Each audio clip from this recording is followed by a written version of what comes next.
जब वनवास गए तो भरत जी राम जी को लेने के लिए चले। तो भरत जी चित्रकूट जाने के पहले अयोध्या के चारों द्वारों में अपने सुंदर सेनापतियों को नियुक्त करते हैं। तुम पूर्व दिशा के द्वार पर रहना, तुम पश्चिम, तुम उत्तर, तुम दक्षिण। किसी ने भरत जी से कहा कि जब आपको राजा बनना नहीं है तो राज्य की इतनी चिंता क्यों है? भरत जी बोले, ये राज्य मेरा नहीं है, ना मुझे राजा बनना है, पर राज्य राम का है, तो राम की संपत्ति मानकर उसकी रक्षा करना मेरी जिम्मेदारी है। मैं ये ना कहूं कि मेरा है, पर ये तो कहूं कि ये प्रभु का है, और प्रभु का है तो उसकी देख रेख जिम्मेदारी पूरी करना हमारा फर्ज है। मालिक बनना गलत है, भगवान का दास बनना गलत नहीं है। तो आज से एक चौपाई गोस्वामी जी ने लिखी है, नाथ सकल संपदा तुम्हारी।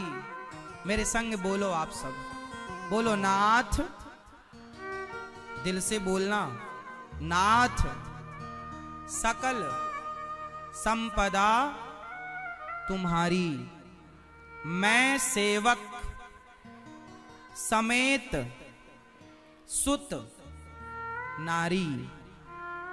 इसका अर्थ हुआ, हे नाथ, मैं आपका दास सेवक, ये पूरा परिवार आपका है। हे नाथ, ये पूरा परिवार, मैं इस परिवार का पालनहार नहीं हूं, भगवान इस परिवार के पालनहार हैं। मैंने मान लिया कि मैं पालनहार हूं, यही माया है। किस किस को बात समझ में आ गई? आप किसके हैं? बोलो, आप किसके हैं? आपका कौन है? भगवान। आप किसकी मां हो? किसी की नहीं। आप किसके पिता हो? किसी के नहीं, क्योंकि सबके माता पिता तो भगवान। फिर आप कौन हैं? सिर्फ निमित्त। सिर्फ क्या? जोर से, सिर्फ निमित्त, माध्यम, सिर्फ निमित्त। तो ईश्वर की माया क्या है उसको हमने समझा।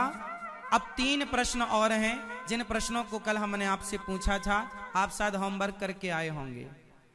पहला प्रश्न था, ध्रुव जी ने पूछा अपनी मां से, जब उनको पिता ने गोद से गिरा दिया और सुरुचि मां ने अपमानित किया, तब ध्रुव जी ने पूछा अपनी मां से, मां ने कहा जाओ तप करो।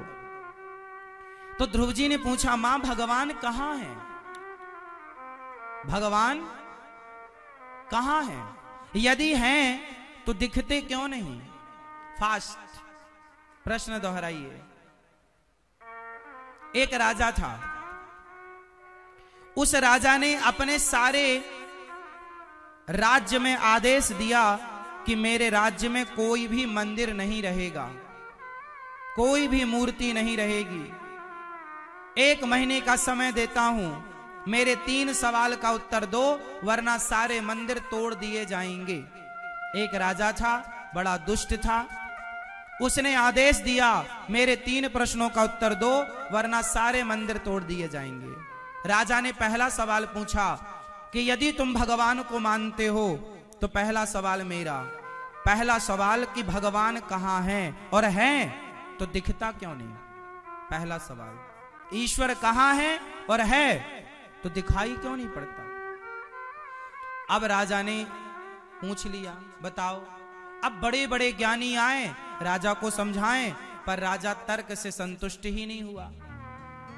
बड़े बड़े भक्त, संत, ज्ञानी, ध्यानी जा जाके राजा को समझाने लगे, महाराज भगवान तो हवा की तरह है, दिखता नहीं है पर होता है। बहुत समझाया राजा को, पर राजा इतना दुष्ट था, किसी की बात ना सुना। राजा का दूसरा सवाल था कि भगवान इस समय क्या कर रहे हैं, और राजा का तीसरा सवाल है, भगवान किस ओर देख रहे हैं। तीनों का उत्तर दो, वरना मैं सारे मंदिर तोड़वा दूंगा। अब सारे भक्त जन संत जन दुखी होकर रो रो बेचारे राजा के पास जाएं और राजा सबको वहां से भगा दे। एक बहुत बड़े संत रोने लगे। उनकी बेटी ने देखा कि आज मेरे पूज्य पिताजी रो रहे हैं। पूछ लिया बेटी ने, पिताजी आज पहली बार आपको मैंने रोते हुए देखा है, बताइए क्या हुआ। उस बेटी से पिता ने कहा, बेटा ये जो राजा है बड़ा दुष्ट है, कह रहा है सारे मंदिर तोड़ दूंगा, कहता है भगवान है तो सबूत लाकर दिखाओ। कहां है, दिखता क्यों नहीं। बहुत समझाया, मानता नहीं, सुनता नहीं, किसी की नहीं सुनता। उस लड़की ने कहा, बस इतनी सी बात, आप रोइए मत, मैं जाती हूं और आपके उस राजा को समझाकर आती हूं। राजा दरबार में बैठे थे, बड़े बड़े मंत्री संतरी, बड़े ज्ञानी विद्वान, बहुत लोग बैठे और राजा का दरबार लगा। उस छोटी सी लड़की ने जाकर राजा से कहा, महाराज आपकी जय हो। राजा बोले, देवी तुम कौन। महाराज मैं आपके राज्य में रहने वाली फलाने की बेटी हूं, आपके प्रश्नों का उत्तर देने आई हूं। आपने जो 3 सवाल किए मैं उसका उत्तर देने आई हूं। हाँ हाँ उत्तर दो। लड़की ने पूछा, महाराज आप पूछिए, आपका प्रश्न क्या है। राजा ने पूछ लिया कि तुम्हारे भगवान कहां हैं और हैं तो दिखते क्यों नहीं। लड़की ने कहा, महाराज मैं आपके प्रश्न का उत्तर जरूर दूंगी, पर मुझे थोड़ा सा दूध दिया जाए, मुझे दूध पीने का मन है। राजा ने सोने के कटोरे में दूध भरवाया और उस लड़की के सामने लाकर रखा। जैसे ही दूध सामने आया, उस लड़की ने एक सवाल पूछा। लड़की ने पूछा राजा से, महाराज एक छोटा सा प्रश्न है, उत्तर दीजिए। हाँ हाँ। लड़की ने कहा, महाराज ये बताओ, ये कटोरे में दूध भरा है, आपको क्या दिखाई पड़ रहा है इस दूध में। राजा ने कहा, दिखना क्या है। भैया मैया, ये आप लोग आगे वाले इतना क्यों उठते बैठते हो आप लोग, या उठ ही जाओ या बैठ ही जाओ। हाथ जोड़ के निवेदन है, बार बार उठना बैठना बंद कर दो। हाँ, पीछे वाले उठें तो अलग विषय, आगे वाले क्यों। आप बार बार ना उठिएगा, बार बार उठने से डिस्टर्ब बहुत होता है। कहीं से भी आप चाहे जब चले गए चाहे जब आ गए, सुव्यवस्थित बैठिए, ध्यान देकर के बात समझिएगा। अभी उठना हो तो उठ जाओ, जिसको उठ के जाना है जाओ। अभी हम स्टार्ट करेंगे बोलना, फिर ना उठना।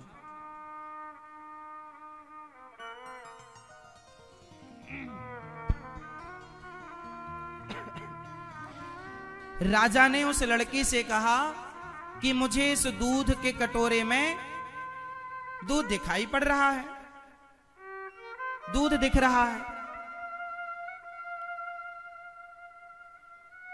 लड़की ने कहा, महाराज आपको दूध दिखाई पड़ रहा है, लेकिन मुझे तो इस कटोरे में मक्खन दिखाई पड़ रहा है। राजा बोला, मक्खन। हाँ महाराज, आप बताइए क्या इस दूध में मक्खन नहीं है। बताइए, इस कटोरे में जो दूध भरा है, क्या इस कटोरे के दूध में मक्खन नहीं है। बताओ, आप सब बताओ, क्या मक्खन नहीं है। जोर से। राजा बोला, लड़की बोली, राजा बताइए क्या इस दूध में मक्खन नहीं है। राजा बोला है। तो लड़की बोली, यदि है तो फिर मक्खन दिख क्यों नहीं रहा है। यदि दूध में मक्खन है तो दिखना चाहिए, तो कहां दिख रहा है। राजा बोला, अरे उसे दही बनाओ, मंथन करो, तब तो मक्खन दिखेगा। लड़की बोली, महाराज जैसे दूध के कण कण में मक्खन व्याप्त है, समाया हुआ है, उसी प्रकार सृष्टि के कण कण में भगवान समाये हुए हैं। जैसे दूध में मक्खन समाया है, ऐसे सृष्टि के प्रत्येक कण में भगवान समाये हैं। आपका प्रश्न है कि भगवान हैं तो दिखते क्यों नहीं? तो बताओ, दूध में मक्खन है, क्या दिखाई पड़ता है? दिखेगा। पहले दही बनाकर मंथन करो तब। उसी प्रकार पहले भक्ति करो तब भगवान दिखाई पड़ेंगे। बिना मथे तो दूध का मक्खन नजर नहीं आता, तो बिना भक्ति किए कण कण का भगवान कैसे नजर आएगा? एक बात बताओ, क्या मिश्री में मिठास नहीं होती? जोर से, क्या मिश्री में मिठास नहीं होती? राजा बोला होती है। लड़की बोली महाराज क्या मिश्री की मिठास कभी दिखती है? अब नहीं दिखती तो कोई ये कहने लग जाए जी होती ही नहीं है। अरे होती तो है पर दिखाई नहीं पड़ती। उसी प्रकार मिश्री चखने से उसका स्वाद पता लगता है, उसी प्रकार भक्ति करने से भगवान का पता लगता है। भगवान देखने दिखाने का विषय नहीं है कि आप पूछें कि भगवान दिखाओ, मैं आपको दिखा दूं। ईश्वर अनुभव का विषय। एक बार एक पत्नी कथा सुनने आई, कथा सुनकर घर गई। उसका पति बोला कहां गई थी? बोले कथा सुनने। क्या सुना आज आपने कथा में? पति बोला, पत्नी बोली मैंने सुना कि भगवान सब जगह रहते हैं। पति बोला तेरा भगवान सब जगह रहता है तो मुझे दिखा। पति बड़ा जिद्दी था, बोला मुझे भगवान दिखा। अब वो पत्नी कैसे दिखाए? कुछ दिनों के बाद उसके पति के सिर में दर्द हुआ। पति बोला जरा डॉक्टर को बुलाओ, मेरे सिर में दर्द है। पत्नी बोली कोई दर्द वर्द नहीं है। पति बोला दर्द से फटा जा रहा है सिर। पत्नी बोली कि यदि आपके सिर में दर्द होता तो दिखाई पड़ता मुझे। नहीं दिख रहा है, इसका मतलब दर्द नहीं है। पत्नी पति बोला पागल हो गई है क्या? अरे दर्द भी कभी दिखता है क्या? तो पत्नी बोली स्वामी जी जैसे दर्द होता तो है पर दर्द दिखता नहीं है, उसी प्रकार कृष्ण होते तो हैं, भगवान होते तो हैं पर दर्द की तरह दिखते तो नहीं है पर अनुभव होता है। अच्छा, अनुभव किसे होगा? आपके पांव में कांटा लगा तो दर्द का अनुभव आपको होगा या हमें होगा? बोलो। जिसके पांव में कांटा लगा तो दर्द उसी को होगा या बगल वाले को होगा? जोर से। उसी को होगा। उसी प्रकार जैसे जिसको कांटा लगेगा उसी को दर्द होगा, उसी प्रकार जो भक्ति करेगा ईश्वर का अनुभव भी उसी को होगा, दूसरे को नहीं हो सकता ना। ये अनुभव का विषय है। मीराबाई कहती हैं दर्द की मारी बन बन डोलूं, वैद मिले नहीं कोई। कृष्ण एक दर्द है, भक्ति एक प्रकार का दर्द है। वो दर्द जो होता तो है। अब बताओ मेरी माँ, बच्चा पैदा करने में दर्द होता है या नहीं? हाँ या ना उत्तर दो। बच्चा पैदा करने में दर्द होता है? बताओ कितना दर्द होता है? क्या वो दर्द आप हमें बता सकती हो मेरी माँ? इस धरती का कोई भी पुरुष स्त्री के उस दर्द की कल्पना नहीं कर सकता जितना दर्द स्त्री को होता है। स्त्री का दर्द होता है तो स्त्री ही समझ सकती है, पुरुष कदापि नहीं समझ सकता। हाँ या ना? जैसे वो दर्द है, लेकिन उस दर्द के बाद उस दर्द में अच्छा अनुभव होता है पुत्र की प्राप्ति का। उसी प्रकार भगवान का भक्त रोता है और रोता रोता कहता है दर्द की मारी बन बन डोलूं, वैद मिले नहीं कोई। हैरी मैं तो प्रेम दीवानी, मेरो दर्द न जाने कोई। बोले तेरा दर्द कब ठीक होगा? बोले जब वैद सांवरिया होए। जैसे स्त्री को प्रसव का दर्द होता है उसी प्रकार भक्त को भगवान के प्रेम का, मिलन का और विरह का दर्द होता है, और वो दर्द केवल वही समझ सकता है जो भक्त है। जो बच्चे को जन्म देने वाली है वही समझ सकती है वो प्रसव का दर्द। उसी प्रकार सब लोग नहीं समझ सकते ना, उसी प्रकार भक्त का प्रेम सब नहीं समझ सकते।